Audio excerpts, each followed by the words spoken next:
الحمدللہ رب العالمین والصلاة والسلام علی سید المرسلین وعلی آلہ واصحابہ اجمعین اما بعد اعوذ باللہ من الشیطان الرجیم بسم اللہ الرحمن الرحیم رب اشرح لی صدری ویسر لی امری واحلل عقدۃ من لسانی یفقہوا قولی صدق اللہ العظیم۔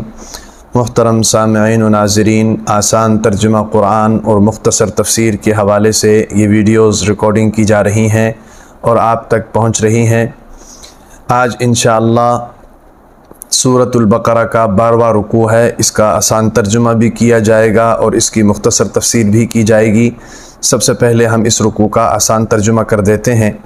اعوذ باللہ من الشیطان الرجیم بسم اللہ الرحمن الرحیم قل من کان عدوا لجبریل، آپ کہہ دیجئے کہ جو شخص دشمنی کرتا ہے حضرت جبریل علیہ السلام سے، فَإِنَّهُ نَزَّلَهُ عَلَىٰ قَلْبِكَ بِإِذْنِ اللَّهِ، بس بے شک جبرائیل علیہ السلام تو نازل کرتے ہیں اس قرآن کو آپ کے سینہ، آپ کے قلب اطہر پر، بِإِذْنِ اللَّهِ، اللہ کی اجازت سے، مُصَدِّقًا لِمَا بَيْنَ يَدَيْهِ، اور وہ قرآن تصدیق کرنے والا ہے اس چیز کی جو اس سے پہلے کتابیں گزر چکی ہیں، وَهُدًى، اور ہدایت ہے، وَبُشْرَىٰ لِلْمُؤْمِنِينَ، اور ایمان والوں کے لیے خوشخبری ہے۔ من کان عدوا للہ، جو شخص دشمنی کرتا ہے اللہ تعالیٰ سے، وملائکتہ، اور اس کے فرشتوں سے، ورسلہ، اور اس کے رسولوں سے، وجبریل، اور جبریل علیہ السلام سے، ومیکال، اور میکائیل علیہ السلام سے، فإن اللہ عدو للکافرین، پس بے شک پھر اللہ تعالیٰ بھی دشمنی کرتا ہے کافروں کے ساتھ۔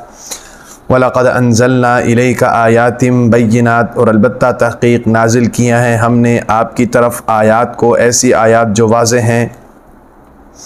وَمَا يَكْفُرُ بِهَا إِلَّا الْفَاسِقُونَ، نہیں انکار کرتا ان آیتوں کا مگر فاسق، فاجر، گناہگار، نافرمان۔ أَوَكُلَّمَا عَاهَدُوا عَهْدًا، جب بھی وہ وعدہ کرتے ہیں پکا وعدہ، نَبَذَهُ فَرِيقٌ مِّنْهُمْ، تو ان میں سے ایک گروہ اس وعدے کو پھینک دیتا ہے، بل اکثرهم لا يؤمنون، بلکہ ان کے اکثر لوگ ایمان نہیں لاتے ہیں۔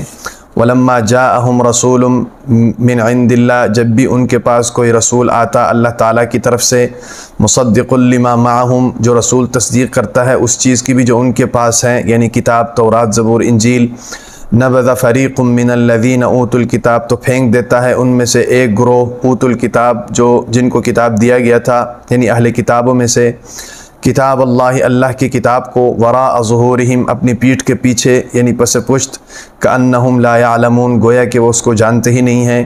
واتبعوا ما تتلو الشیاطین، اور وہ لوگ ان لوگوں نے اتباع کیا ان چیزوں کا، تتلو الشیاطین، جو شیطان پڑھتے ہیں، پڑھتے تھے علی ملک سلیمان علیہ السلام کی بادشاہت میں۔ وما کفر سلیمان علیہ السلام نے کفر نہیں کیا، ولکن الشیاطین کفروا، لیکن شیطانوں نے تو کفر کیا۔ یعلمون الناس السحر، لوگوں کو جادو سکھایا یا سکھاتے ہیں۔ وما انزل علی الملکین ببابل ہاروت و ماروت، اور جو چیز نازل کی گئی دو فرشتوں پر بابل شہر میں، اور وہ دو فرشتے ہاروت اور ماروت تھے۔ وما يعلمان من احد، اور وہ دونوں نہیں سکھاتے تھے کسی کو بھی جادو، حتیٰ یہاں تک کہ یقولا، وہ دونوں یہ کہتے تھے، انما نحن فتنۃ، بے شک ہم تو اللہ کی طرف سے آزمائش ہیں، فلا تکفر، تم کفر نہ کرو، تو کفر نہ کر۔ فیتعلمون منہما، پس وہ لوگوں نے سیکھا ان دونوں سے، ما یفرقون، وہ چیزیں جس کے ذریعے تفرقہ ڈالتے تھے وہ، بین المرء و زوجی، میاں اور بیوی کے درمیان، وما ہم بضارین بہ من احد، اور نہیں ہے وہ نقصان پہنچانے والے کسی کو بھی اس جادو کے ذریعے، الا باذن اللہ، مگر اللہ کی اجازت کے ساتھ۔ وَيَتَعَلَّمُونَ مَا يَضُرُّهُمْ، اور جو چیز وہ سیکھتے تھے وہ ان کے لیے نقصان دہ ہے، وَلَا يَنفَعُهُمْ، ان کے لیے فائدے میں نہیں ہے۔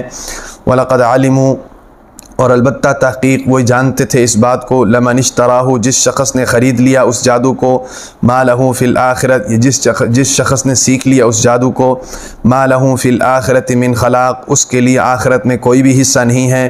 وَلَبِئْسَ مَا شَرَوْا بِهِ أَنفُسَهُمْ، اور بہت بری ہے وہ چیز جو انہوں نے اپنے جانوں کے بدلے میں خرید لی ہے، لو کانوا یعلمون، کاش کہ وہ جان لیتے، ولو انہم آمنوا، اگر وہ ایمان لے آتے، واتقوا، اور تقوی اختیار کرتے، لمثوبۃ من عند اللہ خیر، تو ان کے لیے بدلہ ہوتا اللہ تعالیٰ کے پاس بہتر۔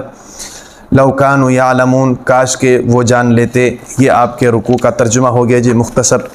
آسان ترجمہ ہو گیا۔ اس میں جو چیزیں سمجھ نہیں آئی انشاءاللہ تفسیر کے اندر سمجھ آ جائیں گی۔ بنی اسرائیلیوں کی کارستانیاں چل رہی ہیں، 11 رکوع تقریباً مکمل ہو گئے ہیں سورۃ البقرہ کے، آج 12واں رکوع ہے۔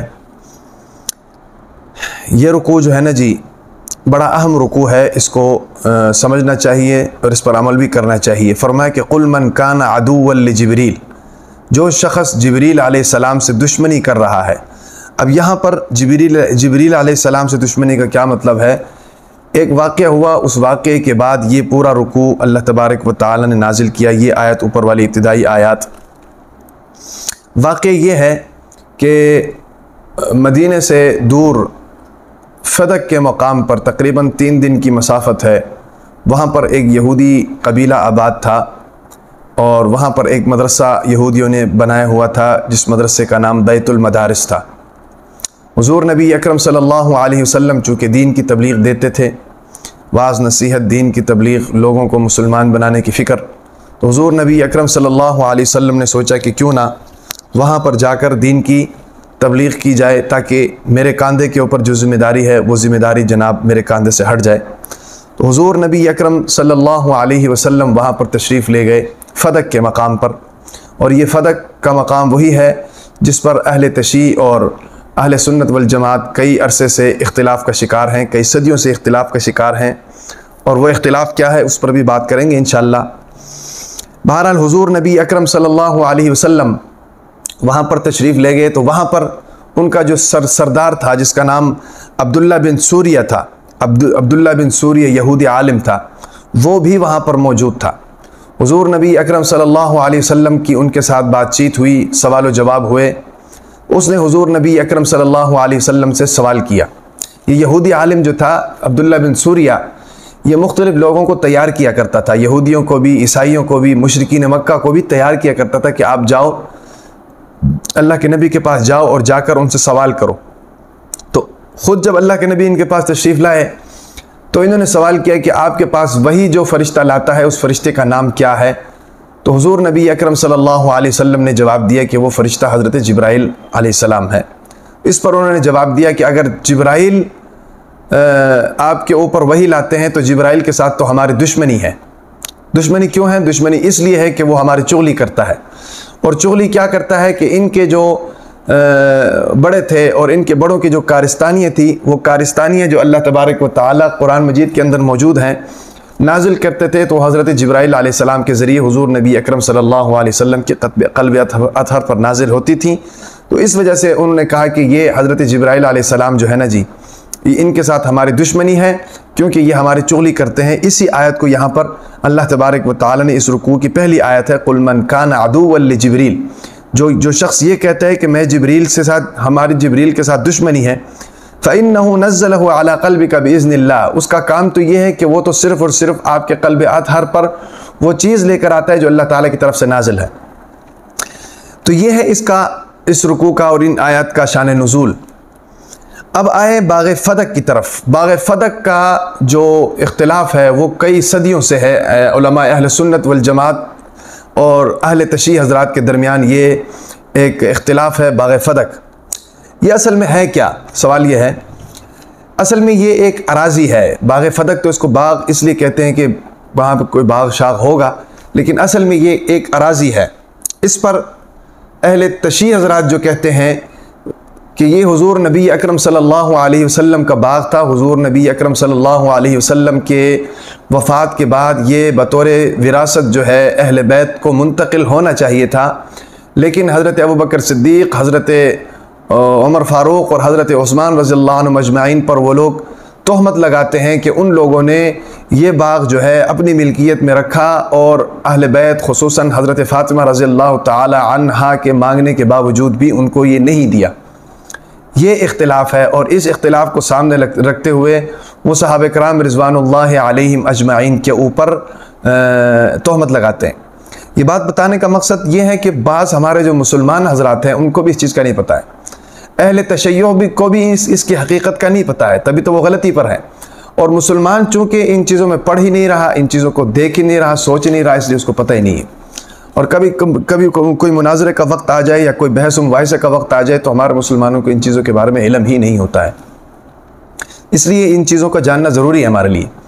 تو یہ موقف ہے اہل تشیع کا، جبکہ اہل سنت والجماعت کا موقف یہ ہے کہ سرے سے سب سے پہلی اور بنیادی بات تو یہ ہے کہ یہ جو اراضی تھی باغ فدق، یہ سرے سے حضور نبی اکرم صلی اللہ علیہ وسلم کی ملکیت ہی نہیں تھی، یہ ایک وقف کا مال تھا، اور اس وقف کے مال کے ذریعے جو اصحاب صفہ تھے، یعنی حضور نبی اکرم صلی اللہ علیہ وسلم کا مدرسہ، اس کے اندر جو رہنے والے تھے ان کی بھی کفالت کی جاتی تھی، حضور نبی اکرم صلی اللہ علیہ وسلم کے گھر کا بھی خرچہ اسی سے چلتا تھا، اور جو مہمان آتے تھے حضور نبی اکرم صلی اللہ علیہ وسلم کی زیارت کے لیے، مسلمان ہونے کے لیے، ان کی خاطر تواضع بھی اسی باغ کے خرچے سے کی جاتی تھی۔ تو سب سے پہلی بات تو یہ ہے کہ یہ حضور نبی اکرم صلی اللہ علیہ وسلم کی جب ملکیت ہی نہیں ہے تو وراثت کا مال کیسے ہوا؟ اور وراثت کا مال ہی نہیں ہے تو اہل بیت کی طرف یہ منتقل کیسے ہو سکتا ہے جبکہ وراثت کا مال نہیں ہے؟ اور اس حوالے سے ایک اور بات بھی ذہن میں رکھیں کہ اگر یہ بالفرض والمہار اہل تشیع کے موقف کے مطابق حضور نبی اکرم صلی اللہ علیہ وسلم کی ملکیت بھی ہوتی تو اس کے باوجود بھی یہ اہل بیت کو نہ ملتی بطور وراثت۔ اس کی وجہ یہ ہے کہ انبیاء کرام کے لیے قانون اور ضابطہ کیا ہے؟ انبیاء کرام کے لیے قانون اور ضابطہ یہ ہے، حضور نبی اکرم صلی اللہ علیہ وسلم نے فرمایا کہ نحن معاشر الانبیاء لا نورث ولا نورث ما ترکنا صدقۃ۔ حضور نبی اکرم صلی اللہ علیہ وسلم نے فرمایا کہ ہم علماء کرام، انبیاء کرام کی جو جماعت ہے، ہماری انبیاء کرام کی جو جماعت ہے، ہم کسی کے وارث بھی نہیں ہوتے اور نہ ہی ہمارا مال کسی کی وراثت ہوتا ہے، بلکہ ہم جو کچھ چھوڑ کر جاتے ہیں وہ صدقہ ہوتا ہے اور بیت المال میں جمع ہوتا ہے، وہ پوری امت مسلمہ کے لیے ہوتا ہے۔ تو اگر حضور نبی اکرم صلی اللہ علیہ وسلم کی ملکیت میں بھی تھا، جس طرح کہ اہل تشیع حضرات یہ کہتے ہیں کہ ان کی ملکیت میں تھا، اگر ان کی ملکیت میں بھی تھا تو اس صورت میں بھی یہ اہل بیت کو بطور وراثت جو ہے یہ منتقل نہیں کیا جا سکتا قاعدے اور قانون اور ضابطے کے مطابق۔ دو جواب ہو گئے۔ تیسرا جواب یہ ہے کہ اگر آپ کے مطابق یہ اللہ کے نبی کی ملکیت ہے اور حضرت ابوبکر صدیق رضی اللہ تعالی عنہ نے معاذ اللہ اہل بیت کو محروم رکھا، اور حضرت عمر فاروق رضی اللہ تعالی عنہ نے معاذ اللہ اہل بیت کو محروم رکھا، اور حضرت عثمان رضی اللہ تعالی عنہ نے معاذ اللہ اہل بیت کو محروم رکھا، تو اس کے بعد حضرت علی رضی اللہ تعالی عنہ کی خلافت آئی، اور تقریباً 4 سال تک حضرت علی کرم اللہ وجہہ رضی اللہ تعالی عنہ جو ہیں 4 سال تک برسر اقتدار رہے اور خلیفہ رہے، خلافت کے امور سر انجام دیتے رہے۔ ان کے پاس اس وقت اختیار موجود تھا، انہوں نے 4 سال کے دوران یہ باغ جو ہے اہل بیت کی وراثت کی طرف، اہل بیت کی ملکیت کی طرف منتقل کیوں نہیں کیا؟ کیونکہ ان کو بھی اس مسئلے کا علم تھا کہ نبی کا چھوڑا ہوا مال کا کوئی وارث نہیں ہوتا بلکہ صدقہ ہوتا ہے، حالانکہ یہ تو حضور نبی اکرم صلی اللہ علیہ وسلم کی ملکیت میں بھی نہیں تھا، یہ تو وقف کا مال تھا۔ تو اس سارے حالات اور واقعات کو سامنے رکھتے ہوئے ہمیں سمجھنا چاہیے کہ باغ فدق کے متعلق ہمیں کیا عقیدہ رکھنا چاہیے اور کیا سوچنا چاہیے، کیا سمجھنا چاہیے، اور اگر کوئی ہمیں اس معاملے میں الجھے تو ہمارے پاس کوئی مواد ہونا چاہیے کہ ہم اس کے ساتھ بات کر سکیں۔ یہ ہے اصل حقیقت باغ فدق کی۔ یہ بات اس لیے بیچ میں آ گئی کیونکہ یہ جو یہودیوں کا مدرسہ تھا یہ باغ فدق کے حدود میں تھا، آس پاس تھا، گرد و نواح میں۔ تو حضور نبی اکرم صلی اللہ علیہ وسلم وہاں پر گئے اور وہاں پر جا کر ان کے ساتھ ملاقات ہوئی۔ عبداللہ بن سوریہ نے سوال کیا، حضور نبی اکرم نے جواب دیا، جواب دینے کے بعد انہوں نے کہا کہ حضرت جبرائیل علیہ السلام کے ساتھ تو ہماری دشمنی ہے، دشمنی اس لیے ہے کہ وہ اللہ تعالیٰ کے وہ ہماری چغلیاں کرتا ہے، ہماری چغلیاں کرتا ہے۔ تو پھر اس پر اللہ تعالیٰ نے جواب نازل کیا کہ فَإِنَّهُ نَزَّلَهُ عَلَىٰ قَلْبِكَ بِإِذْنِ اللَّهِ۔ اس نے کیا چغلیاں کرنی ہے؟ وہ تو وہی چیز کرتا ہے جس کا اللہ کو اس کو حکم دے رہا ہے۔ اللہ نے کتاب نازل کرنے کا اس کی ڈیوٹی لگائی ہے، ان کا کام اللہ تعالیٰ کے پیغام کو حضور نبی اکرم صلی اللہ علیہ وسلم تک پہنچانا ہے، اس کا صرف یہی کام ہے۔ یعنی کہنے کا مطلب یہ ہے کہ وہ ایک سفیر ہے، سفیر، کسی بھی معاملے میں سفیر کی کوئی غلطی نہیں ہوتی، یہ بات ذہن میں رکھیں۔ اور سفیر کو ظلم کا نشانہ بنانا، بربریت کا نشانہ بنانا، یہ سفارتی قانون اور سفارتی آداب کے انتہائی خلاف ورزی ہے۔ بعض مرتبہ ایسا ہوتا ہے 2 ملکوں کے درمیان آپس میں دشمنی ہوتی ہے، اس دشمنی کے اندر بعض مرتبہ ایسا ہوتا ہے سفیروں کا تبادلہ بھی ہوتا ہے، تو ایسی صورتحال میں سفیروں کو کچھ بھی نہیں کہا جاتا ہے، کیونکہ سفیر کا کام دونوں ملکوں کے تعلقات کو قائم کرنا ہوتا ہے، دونوں ملکوں کے روابط کو ٹھیک کرنا ہوتا ہے، دونوں ملکوں کے معاملات کو ایک جگہ سے دوسری جگہ، دوسری جگہ سے پہلی جگہ پر پہنچانا ہوتا ہے، اس کا اس سے زیادہ اور کوئی کام نہیں ہوتا۔ لہٰذا بین الاقوامی قانون کے مطابق بھی سفیر کو کچھ کہنا اور سفیر کو ظلم و ستم کا نشانہ بنانا یا سفیر کو قتل کرنا یہ سفارتی قانون کے خلاف ہے۔ تو اس اعتبار سے بھی دیکھا جائے تو ان کو سمجھنا چاہیے تھا کہ حضرت جبرائیل علیہ السلام فَإِنَّهُ نَزَّلَهُ عَلَىٰ قَلْبِكَ بِإِذْنِ اللَّهِ، ان کا کام صرف اور صرف یہ ہے کہ وہ اللہ کی کتاب کو حضور نبی اکرم صلی اللہ علیہ وسلم تک پہنچاتے ہیں۔ اسی تناظر میں ایک سوال ذہن میں آتا ہے کہ سفیر کو قتل نہیں کیا جا سکتا، سفیر کو ظلم و ستم کا نشانہ نہیں بنایا جا سکتا۔ اسی تناظر میں ایک سوال بھی ہے اور اس سوال کے جواب میں تفصیل ہے، اور اس میں ہمارے لیے سمجھنے کی ایک بات ہے ختم نبوت کے حوالے سے۔ سوال کیا ہے؟ سوال یہ ہے کہ ختم نبوت کا جو منکر ہے کیا وہ واجب القتل ہے کہ نہیں؟ کیا وہ واجب القتل ہے کہ نہیں؟ یہ ایک سوال ہے، یہ سوال ہے اور اس میں تفصیل ہے، اور تفصیل میں ہمیں سمجھنے کی ضرورت ہے۔ بات یہ ہے کہ حضور نبی اکرم صلی اللہ علیہ وسلم تشریف فرما تھے، اتنے میں دو لوگ آئے، ایک کا نام سمامہ بن اسال تھا اور دوسرے کا نام عبداللہ بن نواحہ تھا، عبداللہ بن نواحہ۔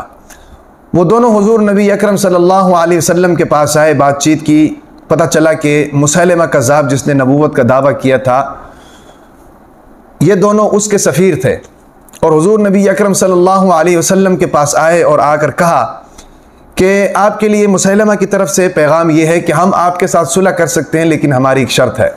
شرط یہ ہے کہ یا تو یہ ہے کہ آپ ہمیں کسی پیغمبر، کسی گاؤں کے لیے یا کسی شہر کے لیے پیغمبری آپ ہمیں دے دیں، تب ہم آپ کے ساتھ صلح کر سکتے ہیں، ایک تو یہ۔ دوسرا یہ کہ یا آپ ہمارے لیے یہ لکھ کر دے دیں کہ آپ کی وفات کے بعد پیغمبری کا جو سلسلہ ہے وہ مسیلمہ کذاب کے پاس ہوگا، یہ آپ اگر ہمیں لکھ کر دے دیں گے تو پھر جو ہے نا جی ہم آپ کے ساتھ صلح کر سکتے ہیں۔ تو اس پر حضور نبی اکرم صلی اللہ علیہ وسلم نے فرمایا کہ لولا ان الرسل لا تقتل لقتلتکما، فرمایا کہ اگر آپ کسی کے سفیر نہ ہوتے، کیونکہ سفیروں کو قتل نہیں کیا جاتا، آپ کسی کے سفیر نہ ہوتے اور آپ اس طرح کی بات آ کر مجھ سے کرتے تو میں اسی وقت آپ کو قتل کر دیتا، لیکن چونکہ میں آپ کو قتل نہیں کر رہا ہوں، اس کی وجہ یہ کہ آپ ایک سفیر ہیں، اور سفیر کو قتل کرنا یہ سفارتی آداب کے خلاف ہے، بین الاقوامی قانون کے تحت یہ سفارتی آداب کے خلاف ہے۔ تو اس سے ہمیں ایک چیز تو یہ معلوم ہوئی کہ سفیر کو قتل نہیں کیا جا سکتا، اور دوسری چیز ہمیں یہاں سے یہ بھی معلوم ہو رہی ہے کہ ختم نبوت کا منکر جو ہے وہ واجب القتل ہے۔ وہ کیسے واجب القتل ہے آگے آپ دیکھیں گے تو پتہ چلے گا۔ یہ واقعہ گزر گیا، اس واقعے کے کئی سال بعد حضرت عبداللہ بن مسعود رضی اللہ تعالی عنہ کے زمانے میں جب حضرت عبداللہ بن مسعود رضی اللہ عنہما کوفہ کے گورنر تھے، تو کوفہ کے چوک پر انہوں نے دیکھا کہ یہی شخص ان دو لوگوں میں سے ایک عبداللہ بن نواحہ چوک پر کھڑا ہوا ہے۔ تو حضرت عبداللہ بن مسعود چونکہ گورنر تھے، انہوں نے مخاطب کیا اور مخاطب کر کے کہا کہ کیا تم وہی ہو جو مسیلمہ کذاب کا پیغام لے کر حضور نبی اکرم صلی اللہ علیہ وسلم کے پاس آئے تھے؟ تو انہوں نے کہا کہ میں وہی ہوں۔ پھر حضرت عبداللہ بن مسعود رضی اللہ تعالی عنہ نے دوبارہ سوال کیا کہ کیا تم مسیلمہ کذاب پر ایمان رکھتے تھے اور اب بھی رکھتے ہو؟ تو اس نے جناب جواب دیا کہ میں مسیلمہ کذاب کے اوپر اس وقت بھی ایمان رکھتا تھا اور اب بھی اس پر ایمان رکھتا ہوں اور اب بھی اس کو آخری نبی مانتا ہوں۔ تیسرا سوال حضرت عبداللہ بن مسعود رضی اللہ تعالی عنہ نے یہ کیا کہ اگر اب بھی تم مسیلمہ کذاب پر ایمان رکھتے ہو تو میں تمہیں قتل کر دوں گا، اس سے پہلے کہ تم مسیلمہ کذاب کا انکار کرو اور حضور نبی اکرم صلی اللہ علیہ وسلم کی ختم نبوت پر ایمان لے کر آؤ، اگر ایمان لے کر نہیں آتے ہو تو میں تمہیں قتل کر دوں گا۔ اس پر انہوں نے یہ جواب دیا کہ میں مسیلمہ کذاب کو نہیں چھوڑ سکتا ہوں، میں اس کو آخری نبی مانتا ہوں۔ تو اس پر حضرت عبداللہ ابن مسعود رضی اللہ تعالی عنہ نے آرڈر جاری کیا اور چوراہے کے اوپر سولی لٹکائی گئی، اور سولی کے اوپر اس عبداللہ ابن نواحہ کو سولی دی گئی اور اس کو لٹکا دیا گیا، اور رہتی دنیا تک امت مسلمہ کو یہ بتا دیا گیا کہ ختم نبوت کا جو منکر ہے وہ واجب القتل ہے۔ یہ ایک مسلمہ عقیدہ ہے جو ہمارے ذہنوں میں ہونا چاہیے، ہمیں معلوم ہونا چاہیے۔ لیکن اس حوالے سے ایک بات ذہن نشین ہونی چاہیے کہ کسی بھی قانون کو عوام کو یہ اختیار نہیں ہے کہ وہ اپنے ہاتھ میں لیں۔ کسی بھی قانون پر عمل درآمد کے لیے اس ملک کی فورس موجود ہے، اس ملک کی عدالتیں موجود ہیں، عدالتی نظام موجود ہے، اس ملک کی پولیس موجود ہے، اس ملک کا فوج موجود ہے، اور اس ملک کی آئین اور اس ملک کا قانون موجود ہے۔ یہ ان کی ذمہ داری ہے کہ وہ اپنے اس ملک میں اسلامی مملکت کے اندر جو ہے حضور نبی اکرم صلی اللہ علیہ وسلم کی عقیدہ ختم نبوت کا تحفظ کریں، اور جو عقیدہ ختم نبوت کا انکار کرتا ہے اور اپنے مذہب کا پرچار کرتا ہے اور اس کی تبلیغ کرتا ہے اور مسلمانوں کا ایمان خراب کرنے کی کوشش کرتا ہے، اس کو چوراہے پر لا کر سولی پر لٹکایا جائے تاکہ آئندہ کسی کی جرت نہ ہو۔ تو اس واقعے سے ہمیں اس عقیدے کا علم ہوتا ہے کہ جو ختم نبوت کا انکار کرتا ہے وہ واجب القتل ہے۔ اچھا جی، تو بات چل رہی تھی سفیر کی۔ حضرت جبرائیل علیہ السلام کے متعلق تو اللہ تعالیٰ نے فرمایا کہ فَإِنَّهُ نَزَّلَهُ عَلَىٰ قَلْبِكَ بِإِذْنِ اللَّهِ، اس کا کام تو اللہ تعالیٰ کے قرآن مجید کو آپ کے سینے پر اللہ کی اجازت سے نازل کرنا ہے، اور وہ کلام کیسا ہے؟ مُصَدِّقًا لِمَا بَيْنَ يَدَيْهِ، اور وہ کلام بھی ایسا ہے کہ جو اپنے سے پہلے کتابیں ہیں تورات، زبور، انجیل، ان کی تصدیق کرتا ہے۔ تو جب ان کی تصدیق کر رہا ہے تو پھر اس عبداللہ بن سوریہ کو تو تکلیف نہیں ہونی چاہیے نا جی، کیونکہ جبکہ ان کے پاس جو تورات موجود ہے اس کی تصدیق قرآن کر رہا ہے کہ اللہ کی کتاب ہے۔ عیسائیوں کے پاس جو بائبل انجیل موجود ہے اس کی تصدیق تو قرآن کر رہا ہے کہ یہ واقعی اللہ کی کتاب ہے۔ یہ ایک الگ بات ہے کہ انہوں نے اس کے اندر بگاڑ پیدا کیا اور اس کو تحریف کا شکار کیا، یہ ایک الگ موضوع ہے، لیکن جو اوریجنل تورات موجود تھی اس وقت یا جو انجیل موجود تھی اس کی تصدیق قرآن کتاب اللہ بھی کر رہا تھا۔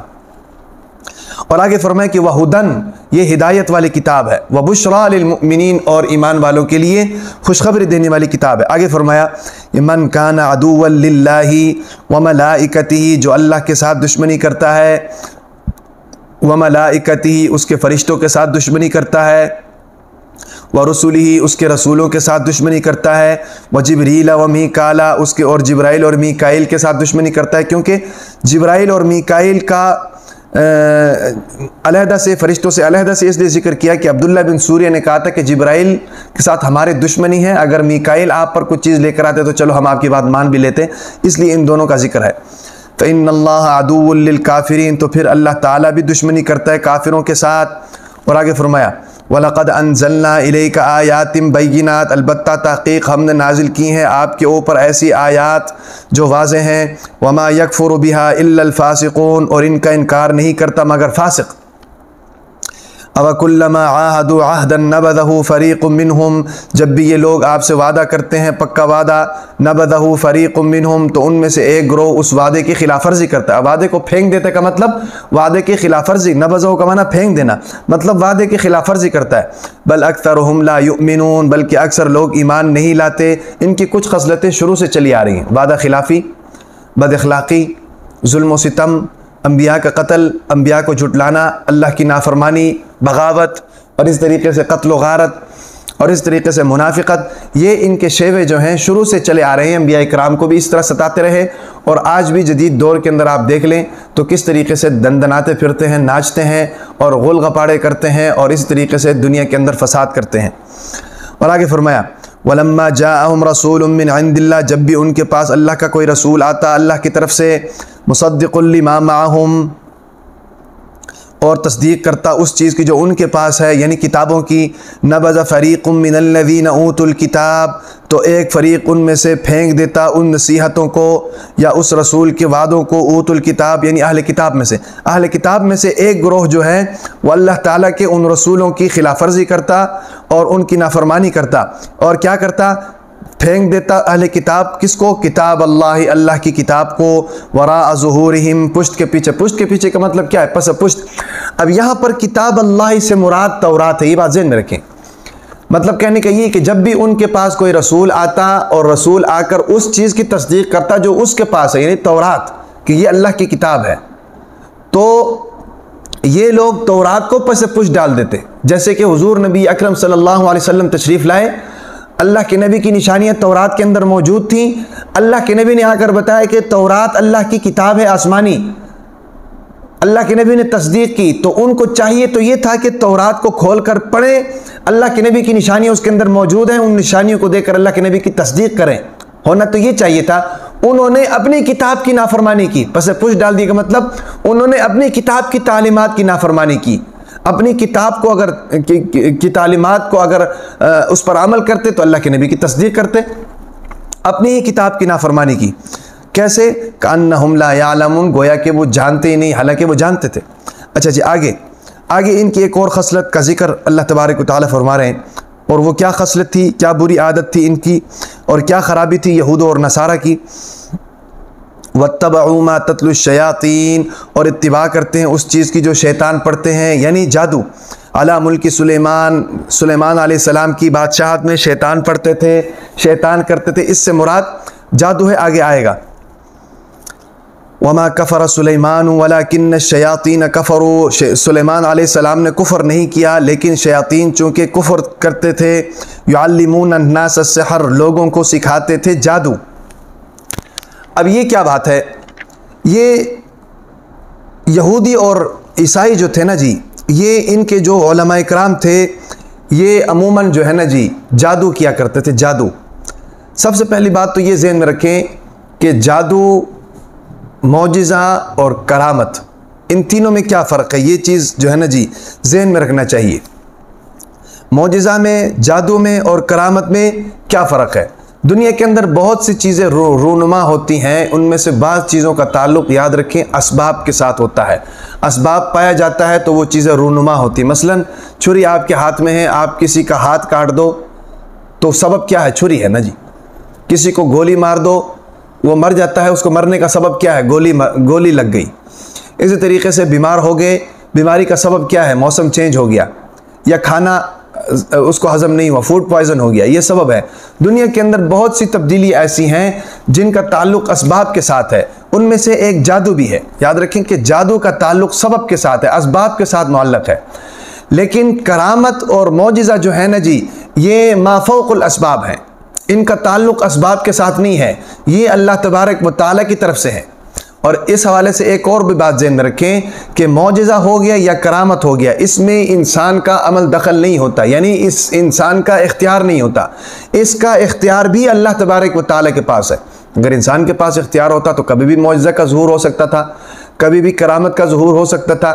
معجزے کا اور کرامت کا ظہور اس وقت ہوتا ہے جب اللہ تبارک و تعالیٰ کی طرف سے اجازت ہوتی ہے، اور معجزہ جو ہوتا ہے وہ انبیاء کرام کے ہاتھ پر صادر ہوتا ہے، کرامت جو ہے وہ اولیاء کرام کے ہاتھ پر صادر ہوتا ہے، یہ بات بھی ذہن میں رکھیں۔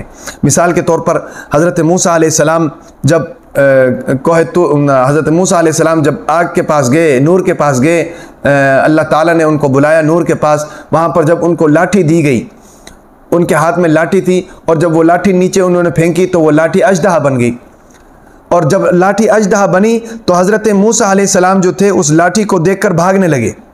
حضرت موسیٰ علیہ السلام اس لاٹھی کو دیکھ کر بھاگنے لگے، اور قرآن مجید نے ان کی بات نقل کی ہے، اس نقشے کی، اس منظر کی، اس ماحول کی منظر کشی کی ہے۔ اللہ تعالیٰ نے فرمایا کہ وَلَّا مُدْبِرٌ وَلَمْ يُعَقِّبْ، حضرت موسیٰ علیہ السلام اس اژدہے کو دیکھ کر، جو لاٹھی اژدہا بن گئی تھی، اس اژدہے کو دیکھ کر بھاگے اور پیچھے بھی نہیں مڑے۔ تو پھر اللہ تبارک و تعالیٰ کی طرف سے آواز آئی اقبل ولا تخف سنعیدها السیرۃ الاولیٰ، اے موسیٰ آپ واپس آئیے اور ڈریے نہیں، ہم اس کو دوبارہ اپنی پہلی حالت میں واپس لے آئیں گے۔ تو یہ ہے معجزہ۔ اسی طریقے سے ایک ہے کرامت۔ کرامت کہتے ہیں اللہ کی ولی کی ہاتھ پر کسی چیز کا صادر ہو جانا۔ مثال کے طور پر حضرت مریم علیہ السلام، وہ ایک کمرے کے اندر رہتی تھیں، چھوٹی تھی اس وقت، کمرے کے اندر رہتی تھیں۔ حضرت زکریا علیہ السلام کمرے کو باہر سے تالا لگا کر چلے جاتے تھے، چونکہ وہ چھوٹی تھی، اندر کھیلتی رہتی تھی۔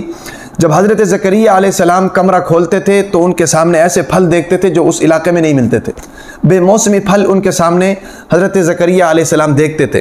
تو بے موسمی پھل کا حضرت مریم علیہ السلام کے سامنے ہونا، یہ حضرت مریم علیہ السلام کی کرامت ہے۔ تو یہ ہے معجزہ اور کرامت میں فرق۔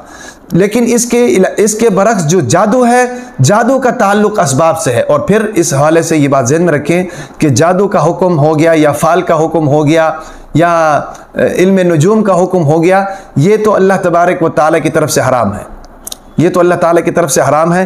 اس آیت کی روح سے تو یہ کفر ہے، اس آیت کی روح سے تو یہ کفر ہے۔ وما کفر سلیمان ولکن الشیاطین کفروا، سلیمان علیہ السلام نے کفر نہیں کیا، شیطانوں نے کفر کیا جادو کر کے۔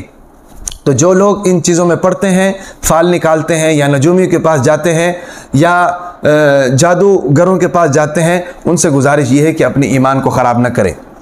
اور جادوگر کے پاس جانے کا مطلب یہی ہو سکتا ہے کہ جو اللہ کے نبی حضور نبی اکرم صلی اللہ علیہ وسلم لے کر آئے ہیں، آپ ان کی تعلیمات سے انکار کر رہے ہیں، آپ کو ان کی تعلیمات سے رہنمائی نہیں مل رہی۔ فال نکالنے کا تو مطلب یہی ہو سکتا ہے کہ آپ کو حضور نبی اکرم صلی اللہ علیہ وسلم کی تعلیمات سے رہنمائی معاذ اللہ نہیں مل رہی۔ یا نجومی کے پاس جانے کا مطلب تو یہی ہو سکتا ہے کہ آپ کو حضور نبی اکرم صلی اللہ علیہ وسلم کی تعلیمات سے رہنمائی نہیں مل رہی۔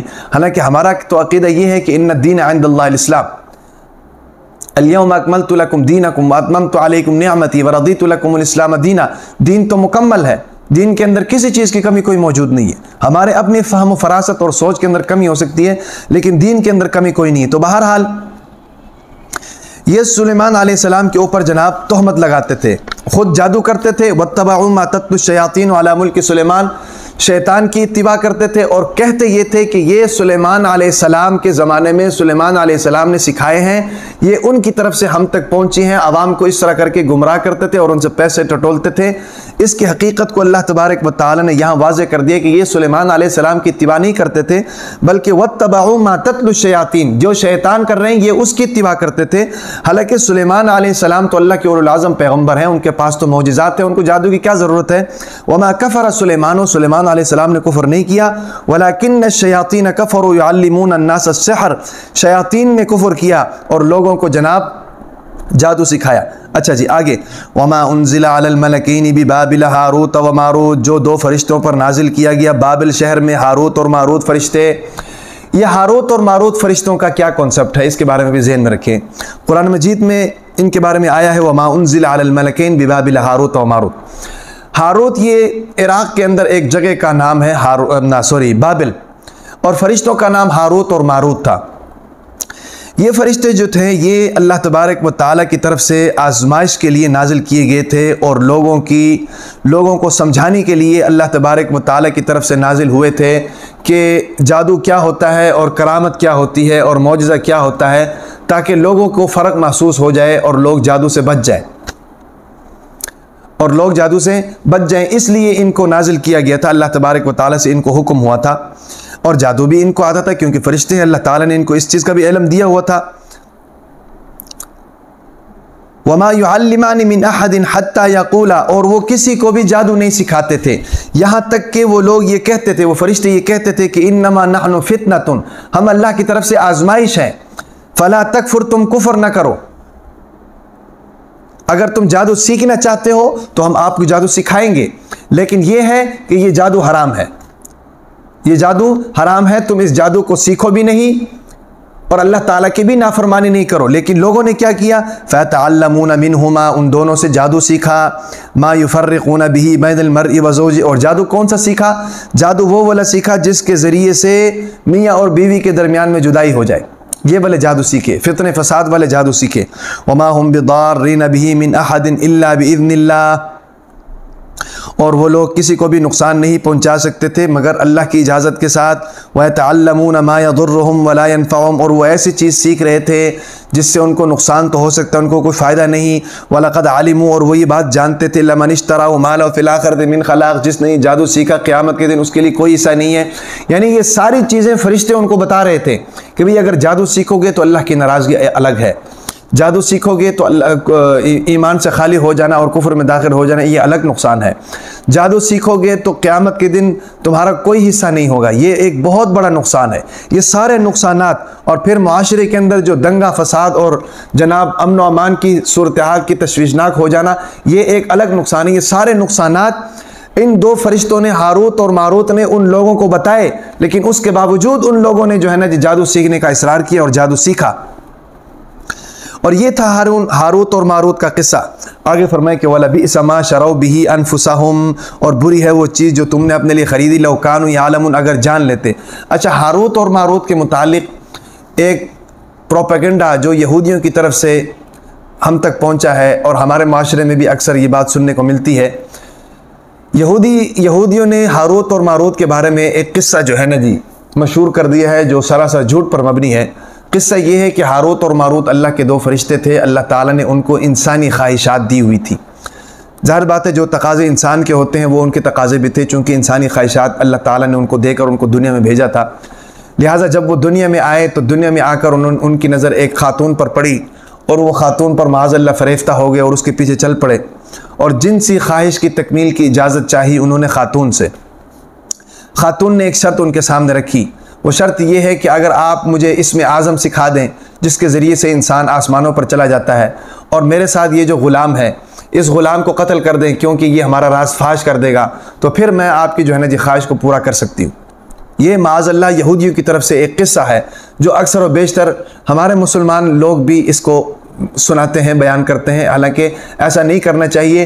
کسی فرشتے کے اندر یہ طاقت اللہ تعالیٰ نے نہیں ڈالی ہے، بشری طاقت اللہ تعالیٰ نے نہیں ڈالی۔ فرشتہ جو ہے نا ہمیشہ ہمیشہ کے لیے پاک اور معصوم ہوتا ہے۔ تو یہ ایک قصہ ہے، تو انہوں نے کہا کہ بھئی، اس عورت نے کہا کہ آپ مجھے اسم اعظم سکھائیں اور اس غلام کو قتل کر دیں۔ انہوں نے کہا کہ اسم اعظم تو ہم سکھا دیں گے لیکن اس غلام کو ہم قتل نہیں کر سکتے۔ اس پر پھر اس عورت نے ان کو دھوکے سے شراب پلائی، اور شراب پلا کر ان سے اسم اعظم بھی لے لیا، اور ان سے اس لڑکے کو بھی قتل بھی کروایا، اور ان سے جنسی خواہشات بھی پوری کی، اور پھر خود آسمان پر چلی گئی، اور پھر اللہ تبارک و تعالیٰ کی طرف سے ہاروت اور ماروت کے اوپر عذاب نازل ہوا۔ اور عذاب کیا نازل ہوا کہ اللہ تعالیٰ نے ان کو ایک کنویں کے اندر لٹکا دیا، اور آج بھی وہ ایک کنویں کے اندر الٹے لٹکے ہوئے۔ یہ ایک مفروضہ اور ایک قصہ جو ہے نا یہودیوں کی طرف سے پھیلایا گیا ہے، اور ہمارے مسلمان بھائی بھی اس کا شکار ہیں۔ بہرحال اس کا حقیقت کے ساتھ کوئی تعلق نہیں ہے، فرشتے تو ان چیزوں کے قریب بھی نہیں آتے۔ آگے فرمائے کہ وَلَبِئْسَ مَا شَرَوْا بِهِ أَنفُسَهُمْ، اور بری ہے وہ چیز جو تم لوگوں نے خرید لی ہے اپنے جانوں کے بدلے میں، یعنی جادو خرید لیا اپنے آپ کو بیچ کر، اپنے ایمان کو بیچ کر۔ لَوْ كَانُوا يَعْلَمُونَ، کاش کہ یہ لوگ جان لیتے، وَلَوْ أَنَّهُمْ آمَنُوا، اگر یہ لوگ ایمان لے آتے، وَاتَّقَوْا، اور تقوی اختیار کرتے، لَمَثُوبَةٌ، تو ان کے لیے بہترین اجر ہوتا اللہ تعالیٰ کے نزدیک، خیر بہترین اجر ان کے لیے بدلہ ہوتا اللہ تعالیٰ کے پاس بہترین بدلہ۔ لَوْ كَانُوا يَعْلَمُونَ، کاش کہ وہ جان لیتے۔ بہترین بدلے کا مطلب کیا ہے؟ بہترین بدلے کا مطلب یہ ہے کہ اس دنیا کے اندر تھوڑی سی وقت کے لیے آپ آئے ہیں، اس کو آپ اپنے ذاتی مفاد کے لیے اپنے ایمان کو بیچ دیا، اپنی جانوں کو بیچ دیا، اور جادو کو سیکھنے کے لیے، کچھ پیسے کمانے کے لیے اپنے ایمان کو داؤ پر لگا لیا، اور کچھ نہ کچھ تو حاصل ہو گیا، لیکن اس کے مقابلے میں آخرت کا جو گھر ہے اور آخرت کی جو جنت ہے وہ اس کے مقابلے میں کئی زیادہ تھی۔ دنیا کے اندر تھوڑی سی تکلیفیں برداشت کر کے اور اللہ تعالیٰ کے احکامات پر جناب عمل کر کے اللہ تعالیٰ سے جنت کا سودا کر لیتے تو یہ آپ کے لیے بہتر تھی۔ تو یہ سارا رکوع اس کی تلاوت بھی ہو گئی ہے، مختصر تفسیر بھی ہو گئی ہے، آسان ترجمہ بھی ہو گیا ہے۔ اس میں کوئی غلطی کوتاہیاں ہوئی ہوں گی انسان ہونے کے ناطے، اور اس پر میں آپ سے بھی معافی مانگتا ہوں، اللہ تبارک و تعالیٰ سے بھی معافی مانگتا ہوں۔ اللہ تعالیٰ سے دعا ہے ان تمام باتوں پر اللہ تعالیٰ ہمیں عمل کرنے کی توفیق عطا فرمائے۔